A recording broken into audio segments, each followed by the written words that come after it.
I knew the air inside the lodge felt too warm the moment I stepped onto the reception floor, folio in hand. The entire place glowed with curated perfection, soft lights, staged photos, and the kind of beauty Sloane lived for. She saw me before I reached the microphone, her smile wide and camera ready. "Everyone," she said, lifting a hand. "My sister Camille has something special for us." I walked up, my pulse steady. "It's something I've been working on for months," I said. "A real foundation for your future." Sloane took the folio with both hands, dramatic as always. She slid out the packet, let the pages fan open, and her brows lifted. "A townhome."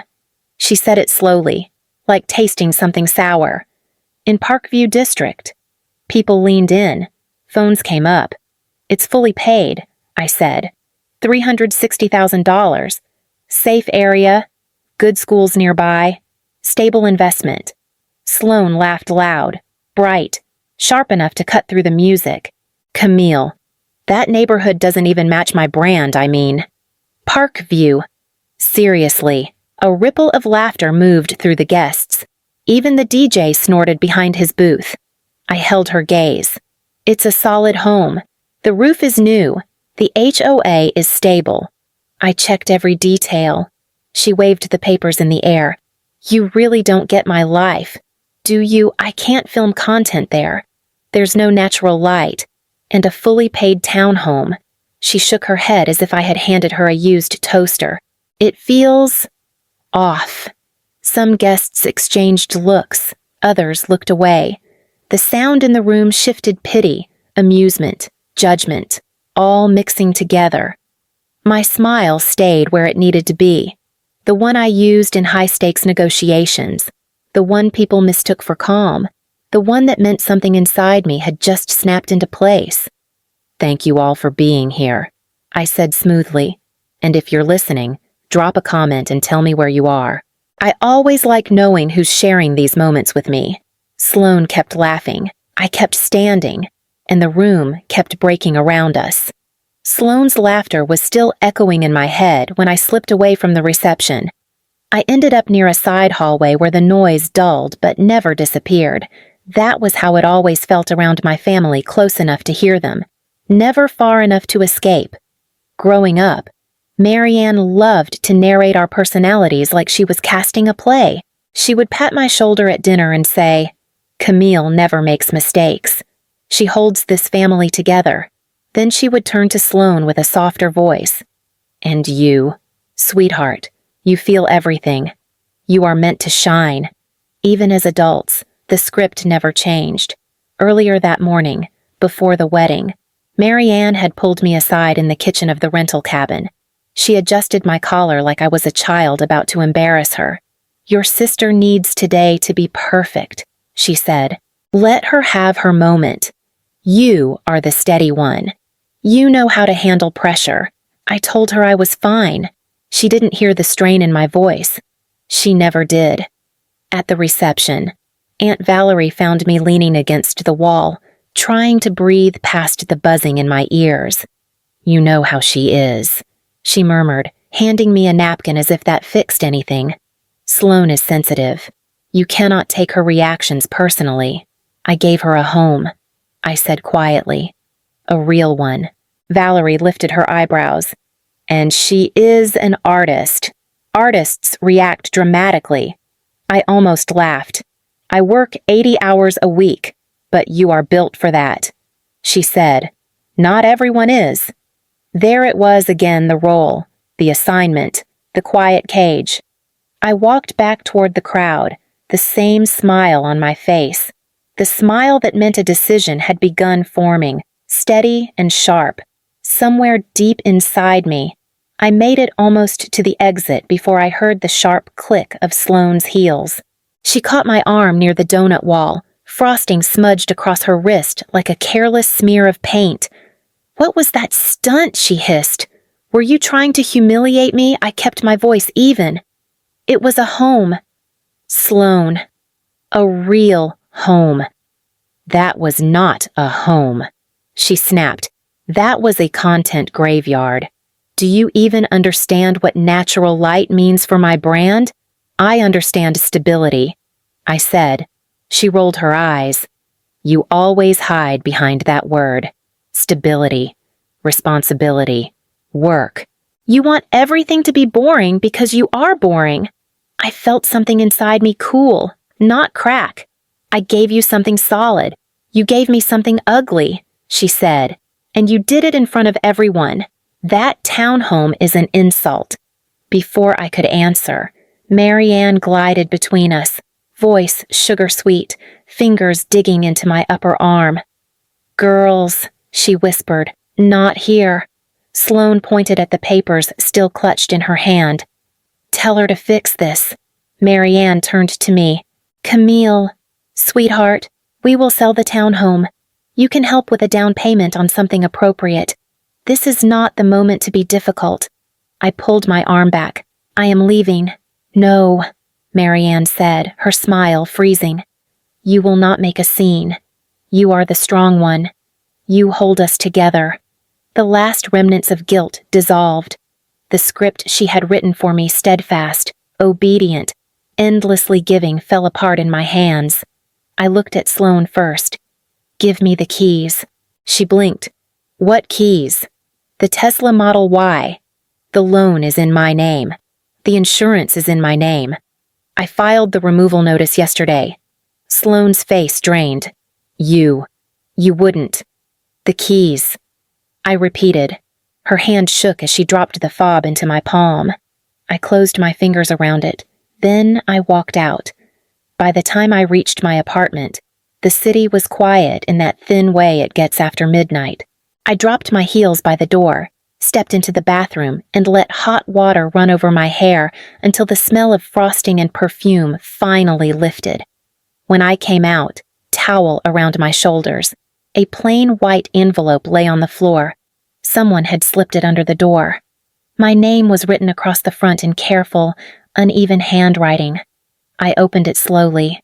A short note fell into my hand. Camille, I am sorry. I did not know.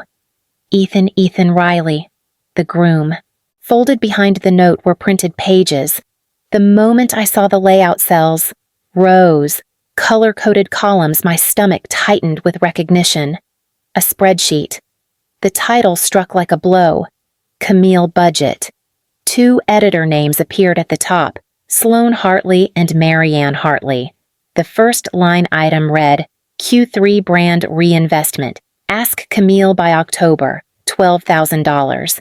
The next vehicle upgrade, Mercedes GLC. Camille covers difference, estimated $18,000. Another future home down payment. After selling townhome gift, $60,000. Beneath that were additional lines labeled retreats, coaching, annual reinvention campaigns, all assigned to me dates, deadlines, expected delivery amounts, not mistakes, not assumptions. A plan. A multi-year financial extraction strategy built on the expectation that I would fund Sloane's life indefinitely. My phone buzzed in my hand, another message from earlier, the one I had ignored at the reception. Ethan again. I found this open on her laptop. She told me you help sometimes. I did not know it was like this. I sat at my kitchen counter, the spreadsheet spread before me, and felt something settle into place. Not grief, not outrage. Clarity. Every time Marianne told me I was strong, every time she said Sloane was delicate, every time she insisted family helps family, this was what she meant. Not love, not support leverage. A quiet, cold understanding moved through me. This was not a relationship. This was a structure. And tonight, it had finally revealed its architecture. The sun had barely started bleeding into the Denver skyline when I sat down at my kitchen table, the spreadsheet still open beside my coffee. My hands were steady. My thoughts were clean. Whatever had cracked open inside me at the wedding had become something sharper in the quiet morning air. At 6:58, I opened a new email to my attorney. Draft a formal repayment agreement. I wrote, itemize rent, vehicle costs, travel, coaching, and miscellaneous expenses. Documentation attached. I hesitated only long enough to attach the spreadsheet I had kept for years. Every transfer, every loan payment, every retreat Sloan cried about needing. Then I hit send. Step 1. At 7:10, I logged into my bank account. The recurring transfer popped up the moment I clicked the automated payments folder.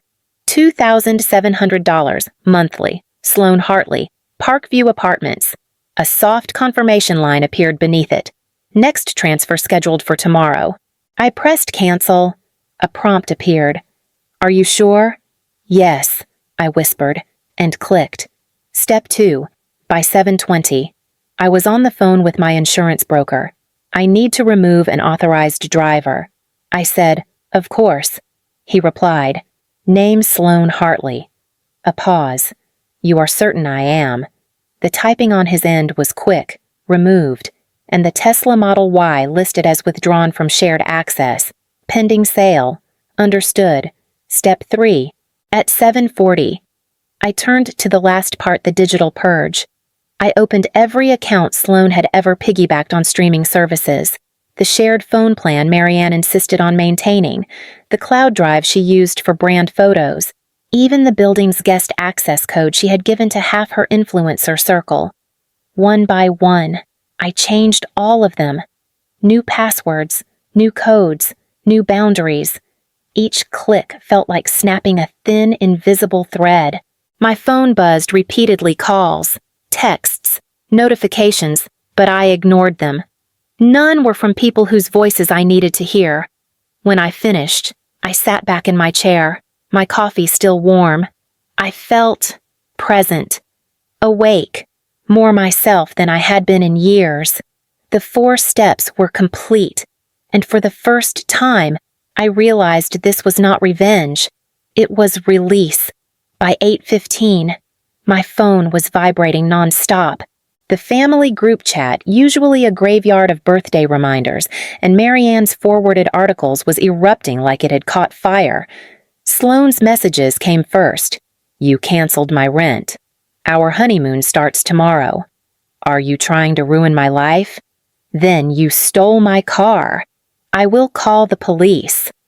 Aunt Valerie chimed in next, her tone dripping with concern that was never meant for me. Your mother is beside herself. Camille, this is cruel. Fix whatever this is. More messages from Sloan. You owe me an explanation. You cannot just cut me off. You have responsibilities. That word again. Responsibilities.